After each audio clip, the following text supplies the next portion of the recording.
Hi hello, সবাইকে স্বাগতম এবং সালাম আমার আরেকটা নতুন উড়াদুরা ভিডিওতে। সাকিব খানের উড়াদুরা আইটেম সং পুরো ফাটাই দিল। হ্যাঁ, যদিও এই গানে সাকিব খানের একটা ফ্রিজ ফ্রেন্ড ছিল মিমি চক্রবর্তী, আমার খুব প্রিয় একটা মডেল। আমি নায়িকা ওনাকে বলি না, নায়িকা বললে আমার কেমন জানি একটু অড লাগে, ভালো লাগে না। এই মিমিকে আমার ভালো লাগে, যে কোনোভাবেই হোক আমার মিমিকে খুবই ভালো লাগে। আমার খুব ঘনিষ্ঠ বা পরিচিত যারা, তারা হয়তো ব্যাপারটা জানেন, এই মিমিকে আমি খুবই পছন্দ করি, আমার ভালো লাগে। মেয়েটা হিন্দু।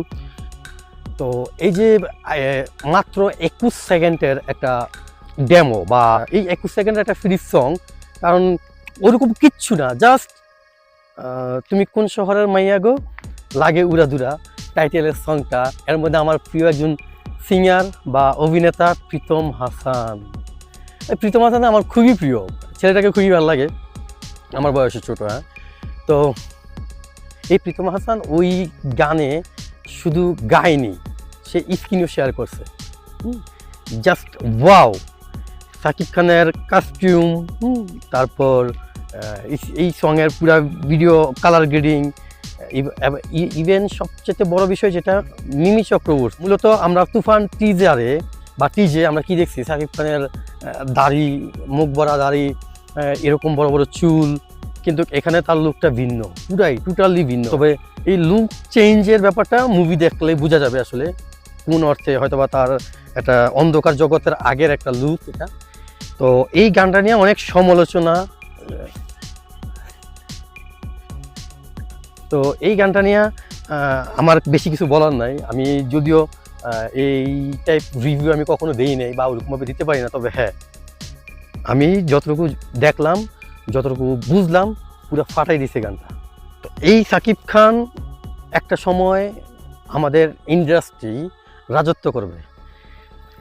সাকিব খানের আগের মুভিগুলা খারাপ হওয়ার পিছনে অনেক যুক্তি আছে, অনেক কারণ আছে। তখন আপনার হল বাঁচাও নামে একটা স্লোগান চলতেছিল, কারণ হলে মুভি চলতেছিল না। তখন বছরে 8, 9টা 10টা ছবি করতে হতো। এখন যখন একটা অভিনেতা বা একজন হিরো বাধ্য হয়ে 8 থেকে 10টা গল্প সিনেমায় কাজ করবে, তখন তার না গল্প নির্বাচন করার কোনো ওয়ে থাকে না।